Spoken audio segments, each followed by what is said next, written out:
നമസ്കാരം. ഇന്ന് ലോക വനിതാ ദിനമാണ്. എല്ലാവർക്കും വനിതാ ദിന ആശംസകൾ. നമ്മൾ ഇന്നൊരു സ്പെഷ്യൽ ലേഡീസ് ബാൻഡാണ് ഉദ്ദേശിക്കുന്നത്. ഈ വനിതാ ദിനത്തിൽ ലോകം മുന്നോട്ട് വയ്ക്കുന്ന ആശയം എംബ്രേസ് ഇക്വിറ്റി അഥവാ നീതിയെ പുണരുക എന്നതാണ്. ഈ വിഷയത്തിൽ പ്രത്യേക ചർച്ചയാണ് ഇനിയുള്ള ഒരു മണിക്കൂർ. സ്വാഗതം.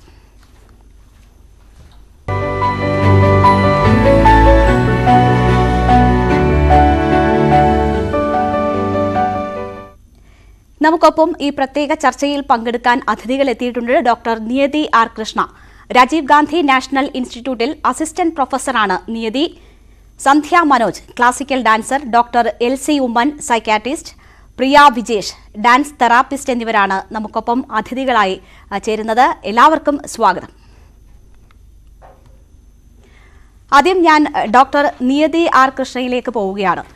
ഡോക്ടർ നിയതി, ഈ വർഷത്തെ ലോക വനിതാ ദിനത്തിൽ മുന്നോട്ട് വയ്ക്കപ്പെട്ട ആശയം എന്നത് എംബ്രേസ് ഇക്വിറ്റി അഥവാ നീതിയെ പുണരുക എന്നതാണ്. ആ മുദ്രാവാക്യത്തിന്റെ, ആ ആശയത്തിന്റെ പ്രാധാന്യം എത്രയാണ് എന്ന് പറഞ്ഞുകൊണ്ട് നമുക്ക് തുടങ്ങാം.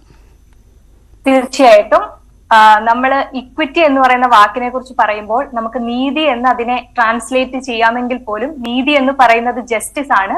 അപ്പോൾ കുറച്ചുകൂടി നീതി സമത്വം എന്ന വാക്കായിരിക്കും ഇക്വിറ്റി എന്ന വാക്കിന് തത്തുല്യമായിട്ടുള്ള മലയാളം തർജ്ജമ. അപ്പൊ ഇക്വാലിറ്റിയും ഇക്വിറ്റിയും തമ്മിലുള്ള വ്യത്യാസം എന്താണെന്ന് നമ്മൾ മനസ്സിലാക്കണം. തുല്യതയും നീതി സമത്വവും തമ്മിലുള്ള വ്യത്യാസം.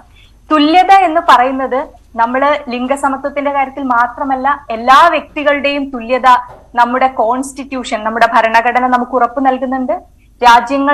രാജ്യങ്ങളെമ്പാടും ഈവൻ ഐക്യരാഷ്ട്ര സംഘടന ആണെങ്കിൽ പോലും അവരുടെ എല്ലാ മാൻഡേറ്റുകളിലും ഇക്വാളിറ്റി എന്ന് പറയുന്നത് വളരെ അവിഭാജ്യ ഘടകമായിട്ട് തന്നെയുള്ള ഒരു കാര്യമാണ്. പക്ഷെ നമ്മൾ എങ്ങനെയാണ് ഇക്വാളിറ്റിയിലേക്ക് എത്തുക, സമത്വത്തിലേക്ക് എത്തിച്ചേരുക? അവിടെയാണ് ഇക്വിറ്റി അഥവാ നീതി സമത്വത്തിന്റെ പ്രത്യേകത. കാര്യം നമ്മൾ എല്ലാവരും ഒരേ പോയിന്റിൽ നിന്നല്ല തുടങ്ങുന്നത്. അപ്പോൾ നമ്മൾ എങ്ങനെയാണ് ഒരേ പോയിന്റിൽ ചെന്ന് എത്തുക എന്നൊരു ചോദ്യമുണ്ട്. അതുകൊണ്ട് തന്നെ നമ്മൾ ഇക്വാളിറ്റി അഥവാ സമത്വം, തുല്യത എന്ന് പറയുന്ന ഒരു അവസാന ലക്ഷ്യത്തിലേക്ക് എത്താൻ വേണ്ടി നീതി സമത്വത്തെ പുണരുകയാണ് വേണ്ടത്. നീതി സമത്വത്തിലൂടെയാണ് എത്താൻ പറ്റുക. ഞാനൊരു ഉദാഹരണം പറയാം. ഇപ്പോൾ ഇന്ത്യയിലെ ഏതെങ്കിലും ഒരു ചേരിയിൽ ജനിക്കുന്ന ഒരു പെൺകുട്ടിയും ഒരു ശതകോടീശ്വരന് ജനിക്കുന്ന ഒരു പെൺകുട്ടിയും നേരിടുന്ന വിവേചനങ്ങൾ വ്യത്യസ്തമായിരിക്കും. അവരുടെ ജീവിത സാഹചര്യങ്ങൾ വ്യത്യസ്തമായിരിക്കും. അപ്പോൾ അവർക്ക് തുല്യത ഉറപ്പുവരുത്തുവാൻ വേണ്ടി നമ്മൾ ചിലപ്പോൾ വ്യത്യസ്തമായി അവരെ പരിഗണിക്കേണ്ടി വരും. ഇപ്പോൾ കാഴ്ച പരിമിതിയുള്ള ഒരു വിദ്യാർത്ഥിയും കേൾവി പരിമിതിയുള്ള ഒരു വിദ്യാർത്ഥിയും നമ്മുടെ ക്ലാസ്സിലുണ്ടെങ്കിൽ നമ്മൾ അവർക്ക് തുല്യത ഉറപ്പുവരുത്തുവാൻ വേണ്ടി ചിലപ്പോൾ അവരെ വ്യത്യസ്തമായി പരിഗണിക്കേണ്ടി വരും. കാഴ്ച പരിമിതിയുള്ള ഒരു കുട്ടിക്ക് പ്രത്യേക രീതിയിലുള്ള ക്ലാസ്സുകളും കേൾവി പരിമിതിയുള്ള ഒരു കുട്ടിക്ക് മറ്റൊരു രീതിയിലുള്ള ക്ലാസ്സുകളും എടുക്കേണ്ടി വരും.